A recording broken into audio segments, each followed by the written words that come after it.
Hi everyone, this is Miss Renee. Thank you so much. This is super exciting. Another episode of Notary Business Taxation Marathon. And I'm super excited to introduce to you our next guest speaker, who is one of my really great colleagues in the notary industry, right? She is so knowledgeable, okay? And she came here for a special treat to teach us a little bit about taxes. So I'm just super excited, you guys. And what is your name? Who are you? Oh, well, I'm Camille Mitchell. Hi, you all. So I'm a tax accountant of 25 years. I'm a Georgia Commission notary of 25 years. Same time, same time. And today we're going to talk about vehicle deductions, depreciation, all those things that we have about our cars and using our cars in our business. And so for those of you that don't know me, I'm a retired truck driver. So vehicle depreciation deductions is something I had to do a lot being a truck driver, and working with a fleet. And so I bring that knowledge to us as notaries that may not be aware, so we can understand all the wonderful things that the IRS allows us to use to reduce our tax liability and hopefully give us a refund if possible. Excellent, excellent, excellent. No, this is really great. So, are you a notary yourself? I am a notary myself, so I am in the thicket with you Wow. all. Oh wow. So if you haven't joined Clubhouse, we have it every Wednesday morning from 6 a.m. No, 6 a.m. Eastern Standard Time and about 10 a.m. I think about. Yeah. So she is my co-moderator, right? And we are just pushing along. I think we have officially went through 1 year already of just being there in this space. But yes, so for those of you who don't know, she is super, super knowledgeable about taxation. You have your own office. Where are you located? Yes, we have our own office. Congratulations to me. So we're located at 522 Flint Trail, in Jonesboro, Georgia. We are blessed to have like a 5-room office, and I'm super excited. Looking forward to support you and those that you may know who need support with their taxes, upcoming tax season. Oh, so you're going to be offering tax services for the notary community and also Yeah. with the other industry. Oh, Hmm. excellent, Hmm. excellent, excellent. Well, I'm super, super excited. So let's start. Why do a new entrepreneurship should know about vehicle deduction? Why should they know about mileage? Why is it so important for an entrepreneur? So if you're talking about entrepreneurs, one of the things I've seen is that when you're an entrepreneur, you really start business out of two reasons, right? Maybe you're not meeting your needs through your 9 to 5 job, or you have this burning desire and there's this problem that only you can solve, and you have this idea and say, hey, I can solve this problem. But what happens is you take your experience and knowledge from an employee world and bring it to entrepreneurship world, and they don't mix. They're not the same. Some things are the same, but they're not the same. So whereas when you're an entrepreneur, when you're an employee, your employer tells you what time you're coming to work, what time you're going to get off, how much you're going to make an hour, and they give you a W-2 at the end of the year and say, thanks for what you've done. When you move into the entrepreneur space, what you make depends on your efforts, right? You determine the value of your time. And then as a result, you also responsible for reporting your income and your time, and how you spend your activities. And so that's sometimes a little bit of a learning curve for entrepreneurs, especially those new entrepreneurs that say, I got to keep track of that. Sure. And so we want to make sure we come to you and educate you on what you need to understand and capture and record throughout the course of the year, and to help reduce any overwhelm that you may have at tax time. No, this is amazing. Definitely. Knowing why is important before you get the education. So I guess we get a lot of questions in there like, I'm going to save all my receipts. Okay. I had to, get my car towed, unfortunately, or purchase a new car, or the fact that, I spent a lot of money on my tires, right? Being a notary, right? We have to check our tires. Uh, I can't wait to tax season. I can write it off because I heard that I can write it off. What do we do? Like, these are the conversations that we need to talk about. So Mm-hmm. where should we start? Like, Well, where should we start to understand? let's first start with understanding the two different types of ways we can write off our vehicle expenses. And they're going to be based on what you've done the previous year. If you have already, started writing your vehicle off on your taxes, maybe this is your second year going into your taxes as an entrepreneur, whatever method you use your first year, you got to stick with it. You're married to it as long as that vehicle is going to be claimed on your tax return. But if you are a new entrepreneur, and this is your very first year coming up, claiming taxes, claim your vehicle on your taxes, you are in a wonderful position to choose one of two paths. You can do what's called a standard mileage rate, which is the most simplest way of tracking your expenses for your vehicle. All you do is just track all the miles you use for business, right?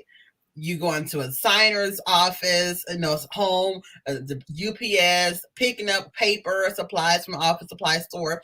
If you have to come back home to do scan backs, you track all your miles. And what the IRS does every year, it says, for every mile you do for purpose of businesses, it equates to this amount of deduction. For the year 2021, it's 56 cents per mile. So if you're just doing the standard mileage rate, you don't have to worry about keeping any receipts. It's really simple. You just keep a logbook. Some people use Mile IQ. You may use an app called Hurdler, and it just automatically tracks your miles. You just swipe left, swipe right, whether or not it's a good day or business. But it's simple, right? That's a simple way of keeping track of your mileage and vehicle expenses. But the other way is, as you mentioned, when you do have all these situations that happen in life, you got to buy new tires, you got to pay for parking or tolls if you're in the Northeast or in your area on the West Coast. And maybe the actual cost of you having that vehicle for use in your business, it exceeds what the cost would be for the standard mileage rate. In your first year only, you can determine which path you want to go down, which method of accounting for your vehicle you want to choose. And so it may be better for you to go with the actual expenses. Now, that means that, as Renee said, you have to keep every receipt. You have to make sure that you document that in your accounting or bookkeeping software. But with that, there's another thing you can do if you do actual, and we'll go into that in just a moment. So your first year is a pivotal year. You can either go the easy rate and say, hey, I can't keep receipts. They blow out the window. I get food on them. They get sticky. I forget. I toss them out in the trash. I just want to do standard and just be happy with that. Cool, you can do that.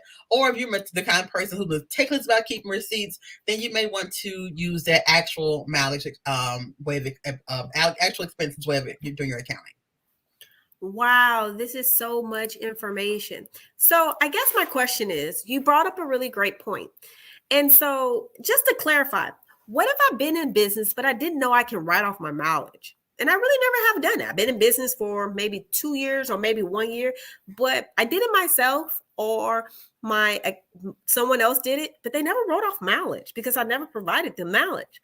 Is at that moment, do I still have the ability to select at the first time? But this is not my first time doing taxes, but I know that I haven't rolled off mileage before. Gotcha. As long as you have not written that vehicle off on your taxes at all, it doesn't matter how long you've been in business and how long you've been doing your taxes. As long as you've not written that vehicle off on your taxes, you can elect to choose which vehicle expense method you're going to use. Oh, excellent. No, that sounds beautiful. And I think sometimes when it comes to going to a CPA or going to an EA, they want your mileage tracker. And if you didn't do that when you were a notary in the beginning, it's kind of hard for them to write that off, right? Right. So in general, you kind of lose out on that deduction, right? But starting this year, right, as we file taxes for 2021 and 2022, this is something that you can definitely take in consideration. Be more mindful. The reason why we're doing this marathon is for you to now be more mindful of what you can take in consideration for writing off and making sure that you save the money. So what is the second, Miss Mitchell? What is the second option? Okay, so let me just piggyback what you just said. I want to make sure I always give a good key indicator. You mentioned that, hey, if you haven't really been tracking miles, and you got to start, maybe you start your business at the middle of the year. I want you to do one thing for me. If you elect to go to the standard mileage rate on January 1st, I always recommend go to your vehicle, write down your odometer reading. That's a Write gem. down Write down your odometer reading at the beginning of the year and at the end of the year. Okay, do that.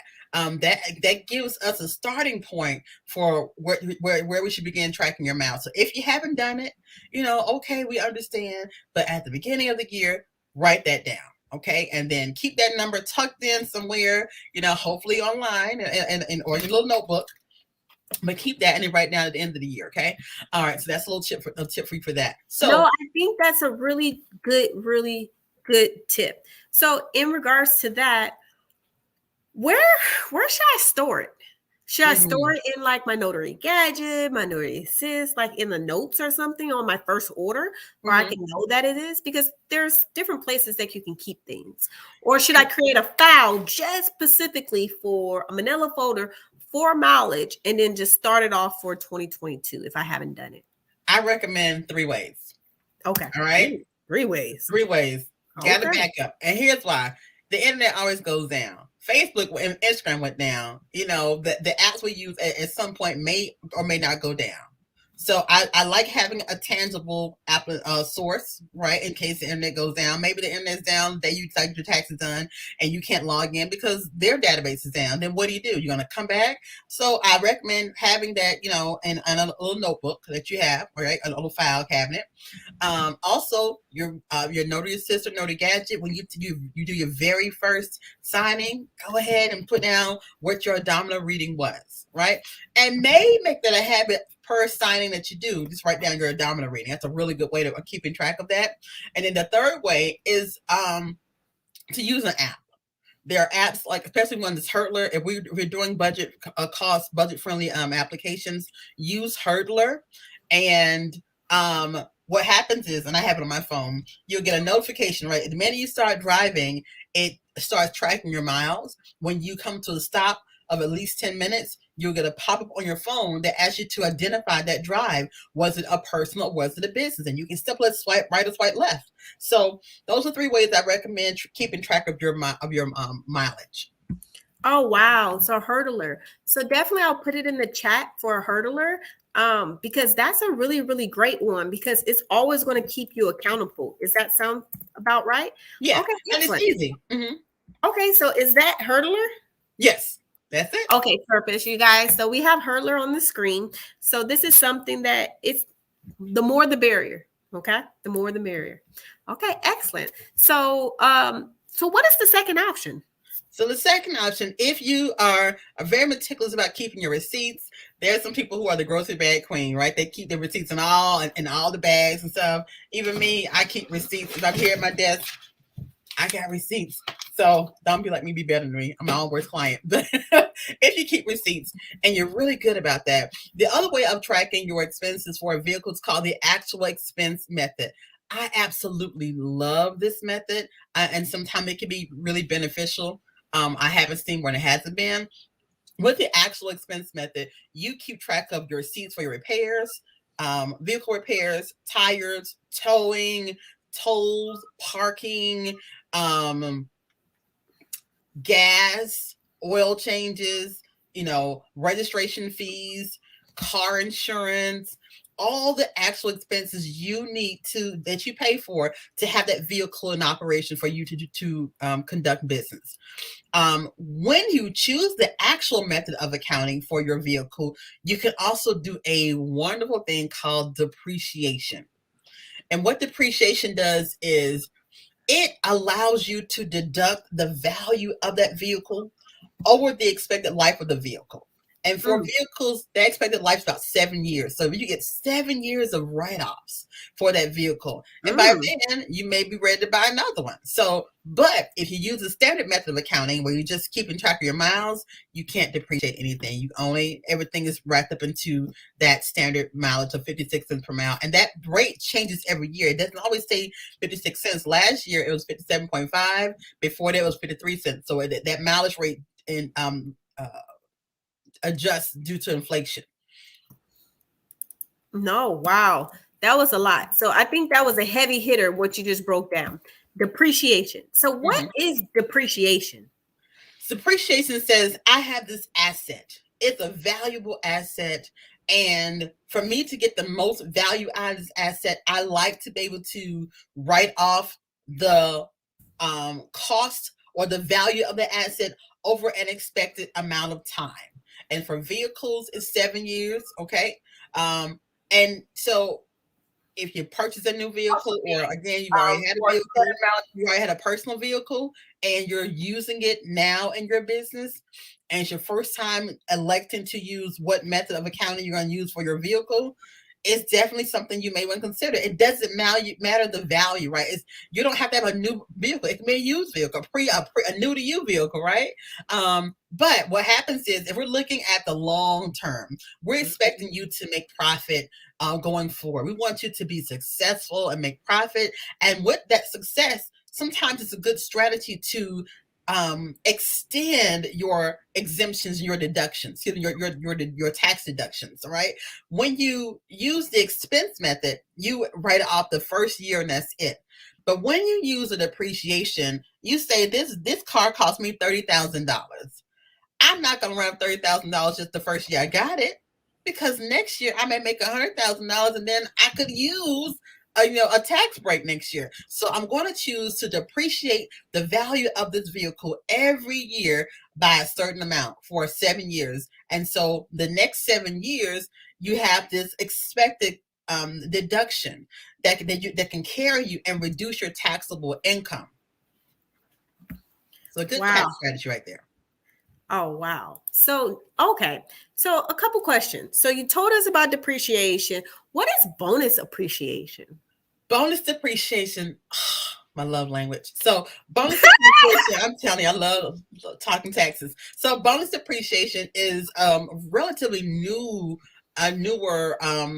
tax break. Okay, it was implemented with the Tax Cuts and Jobs Act of 2017. So effective 2018 and going forward, you can get a vehicle and you can write off 100% of the vehicle in the first year that you get it, and also depreciate that vehicle. So you can take what's called the Section 179 depreciation we're talking about, and bonus depreciation. So you get the opportunity to do both, which is really good. So if you made a significant amount of money, and this is when we'll do the bonus depreciation. If you made a significant amount of money, usually like the $100,000 mark, and you say, listen, I just bought me a new vehicle. There are some rules to the vehicle. The vehicle has to be at least 6,000 pounds. So these are your heavy hitters. Okay, these are your heavy hitter vehicles. But if you're in a position to get a vehicle that size and that weight, go for it. Otherwise, there's a common vehicle that is out there, right? A Range Rover, right? That's like I don't know. That's like my love language vehicle, right? That's 6,000 pounds, right? Range Rover. That. Absolutely. Range Rover, the Microsoft, not Microsoft, but the Mercedes-Benz G-Wagon. A lot of your luxury vehicles that have more steel foundation are 6,000 pounds. And if you riding, you want to ride nice, you can depreciate it and get your bonus depreciation in that first year you get it. So that's a really great tax deduction for you. And here's the other thing, right? A lot of times we'll tell people that, hey, be careful about how many deductions you take, because that can affect your profit. The thing about the bonus depreciation is, if your goal for next year doesn't involve a loan, write it off 100%. The benefit of the depreciation is that you get to extend that deduction for a few years.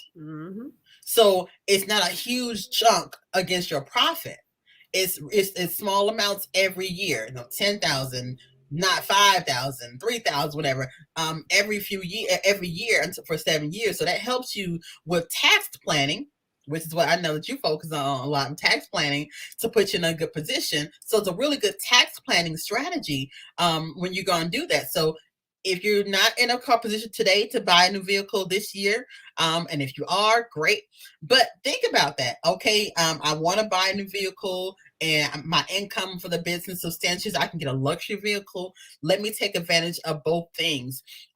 So the bonus depreciation, I want to say that the law for that allowed that to come in place, it does expire in 2023, unless Congress elects to continue it.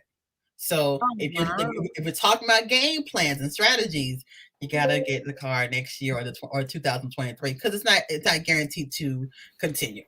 So what about if I want to use bonus appreciation, but the vehicle that I buy for my business is not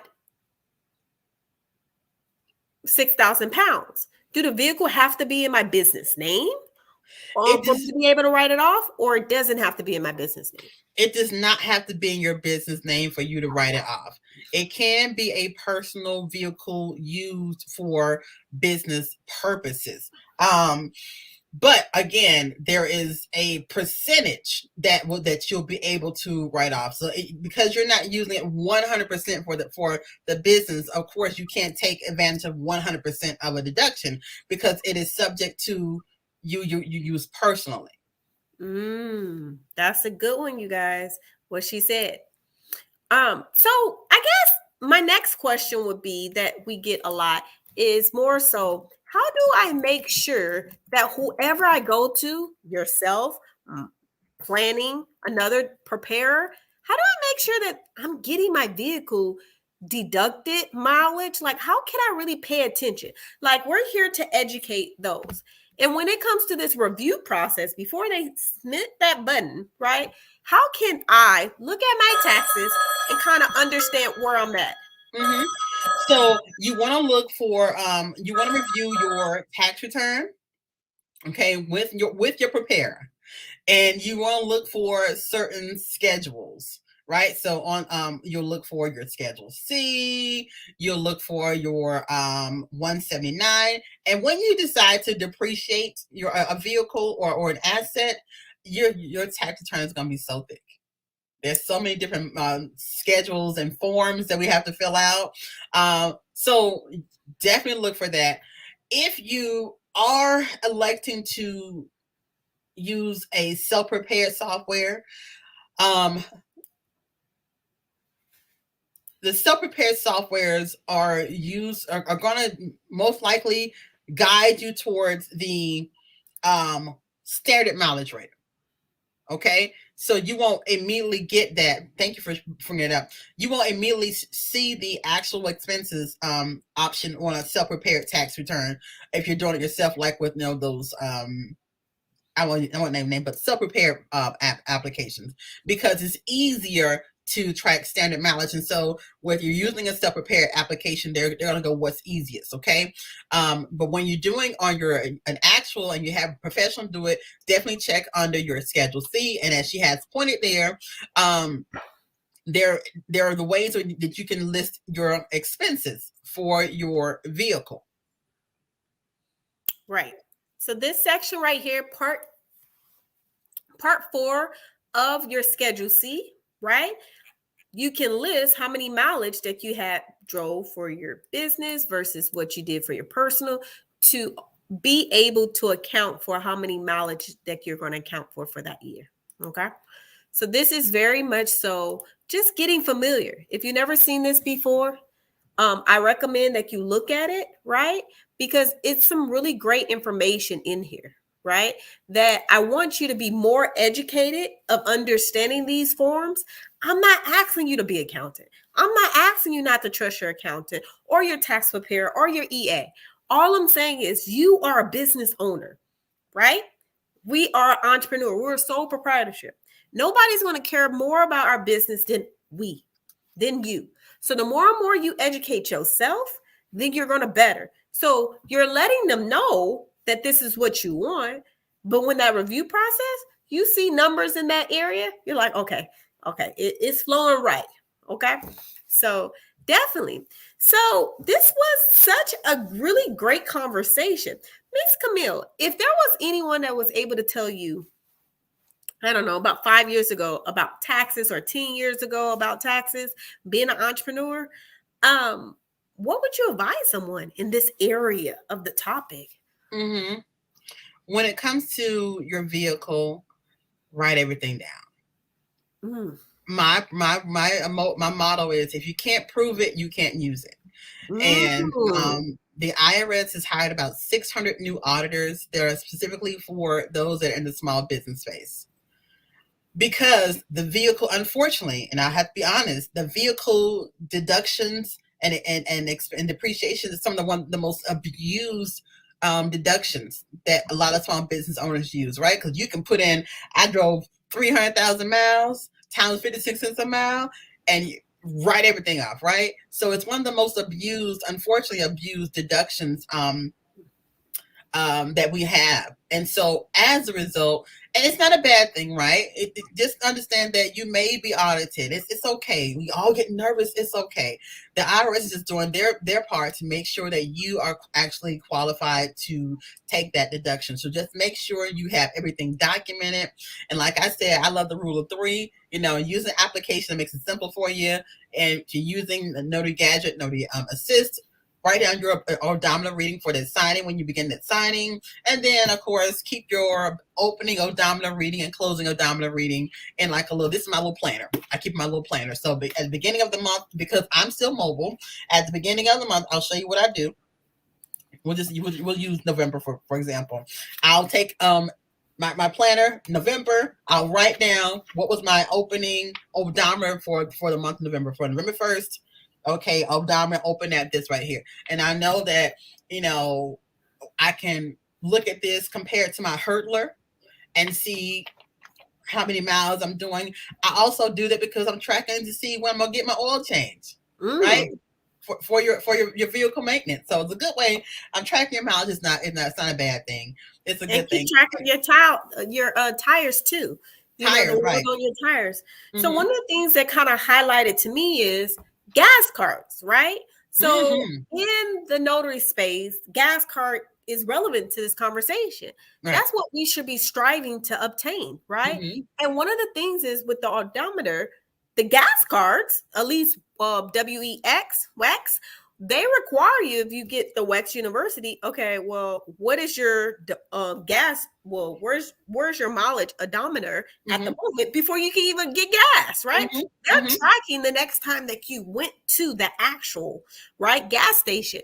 So Right. if you don't have a gas card right now, and these are ways of not using your personal guarantee to get, then you may consider in 2022, you'll start working to build your business credit, right? To get the gas card, right? In order for you to better track, right? That can be the fourth way that it tracks for you. All the methods that Miss Mitchell said. And also having, okay, when I get my statement from my gas company, right? It's right there also, right? Right. Now another thing I get asked a lot is, if I have a gas card, can I deduct my gas card purchases if I do standard? No. I know. Unfortunately, the gas card is good, right? Because we need business credit. But Mhm. when you go to standard mileage rate, you can't deduct fuel. It's all included in that standard mileage. So you purchasing fuel in a gas card helps you business credit wise, but you can't use that number on your taxes. You can't double dip. Right. So it's very important as you build and as you use, what can you expense, what can you not, and make sure that the information that you are obtaining is relevant to today's time, right? So if you don't know anything about the opportunity of just kind of building like your business credit, right, in your notary community, then I have a course that is definitely ready available for anyone building, trying to get business credit. What is some of the reasons why business credit is so important in the notary community when it comes to cars? Is that some gas card tap into you getting access to gas purchases, such as you need a windshield wiper, you need certain things like this. This is all relevant. One of the things that it comes to cars and mileage, they have AutoZone. AutoZone is something that every notary should have, or even Vans AutoZone, right? These are companies that are going to help benefit us in the area of vehicles, in the area of mileage, right? To build our notary business and make sure that we can write off of these if we choose to go the actual route, right? So we get that question a lot, being an accountant. We just got it in Clubhouse, right? Someone said last week, their accountant said that they couldn't. This was a surprise to them, right? It's going to be a surprise to everyone. Definitely. Everyone is going to be a surprise for. So this is something I highly recommend that you start to educate yourself on and just know more, right? So Miss Mitchell, how can they contact you if they're interested in your services? Great. So if you're interested in working with my firm, Drive, you can follow me on email. We'll begin accepting new clients for the next year. December 20th, we'll start mailing out our engagement letters and giving you access to our client portal. So you can follow me on Instagram at Build with Camille, BUILD with Camille, CAMILLE. Sign up in my link in my bio to join my mailing list, and I start sending out our engagement letters and portals the week of December 20th. So right now we're still in the final phases of our tax year updates with the IRS and continuing education credits, and making sure that all of our knowledge meets the requirements for the IRS before we can begin to communicate that to tax clients, because the Build Back Better law was just passed December 2nd. So there's a lot of things we need to learn. And so we'll begin accepting new clients December 20th. But if you have any questions, you can also go to that Build with Camille on Instagram and schedule a complimentary 15-minute consultation in case you want to see how your tax situation may be next year to determine what direction is best for you. I have that up on the screen. This is what I was able to, this is what I was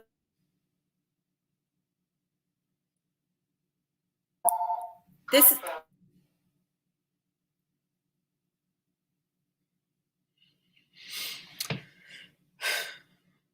is what I was able to come up with.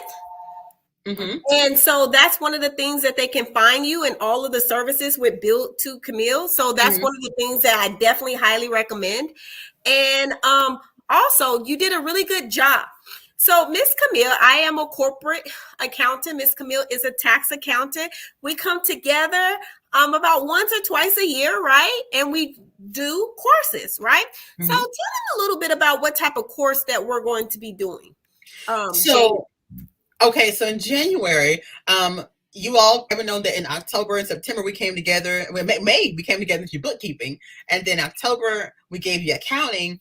January we come together January 7th and 14th, and we're going to be teaching you tax readiness. I do anticipate tax season starting late next year. With the law just passing, all that law has to be translated into internal revenue tax code. People have gotten the advanced child tax credit. So many things happened this year.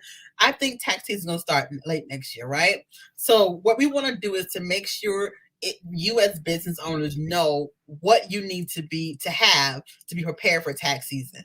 So if you have been the kind of person, maybe in your W-2 life, where you would file as soon as January came around and you got your W-2 emailed to you, if you are an entrepreneur, you got to sit back a little bit.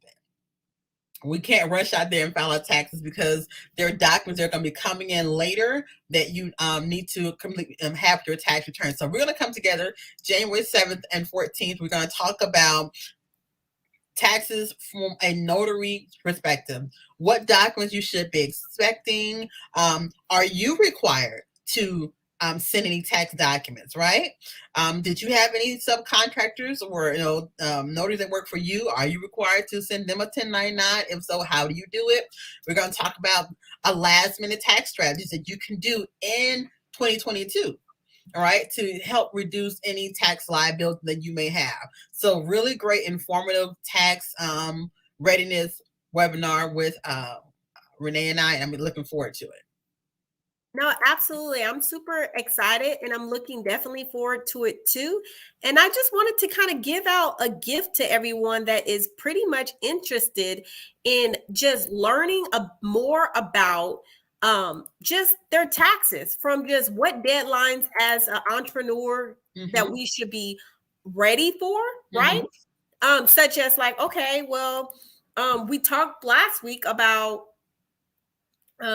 what did we talk about? Your child, right? Like run your child off. But more so the trust, the Roth IRA, right? Okay. That has to do with it. And I wanted to talk about that because it's very important for everyone to know that, okay, you would think that you have until the end of the year of the following year, but there's other dates that gives you that cushion that can help protect you, right? It protects you because of that. So I just wanted to give everybody the opportunity to understand that the more and more you are aware of yourself, the more and more that you can be informed. So today I am going to give out a special code, right, for those that are interested in our partnership. It's a 2-day conference. It's a 2-day masterclass. It's on a Friday night at 5:30 Pacific Standard Time, and it's 8:30 Eastern Standard Time. It's January the 7th and January the 14th. We do it just before you are required to get your 1099s by January the 31st. Okay, so with that being said, I'm going to put the coupon on the screen. If you put December 40, you'll get 40% off. Okay, December 40 for this particular one, and I'll put the link in the actual description box where you can actually have access to that. So I thank you so much, Miss Camille. I'm super excited to partnership with you again for January and just kind of go in and really have fun for an hour of just talking tax and giving people deadlines, what's new with child tax credit, what is new about hiring your child, all the things, because we give you snippets, right? We give you snippets every week, but we're going to be able to explain it, go a little bit detail and depth for you to have it. And then you also have the recording. So thank you. I really appreciate it. And I salute you. And I'm super. Likewise. Thank you for being such a valiant force in the notary community. We're so glad to have you. And I'm so proud of you and everything you're doing to really help notaries be better business owners. And so I'm so proud of you and everything you're doing. Thank you for having me, you all. I look forward to supporting you all in your blossoming businesses. Take care. Bye.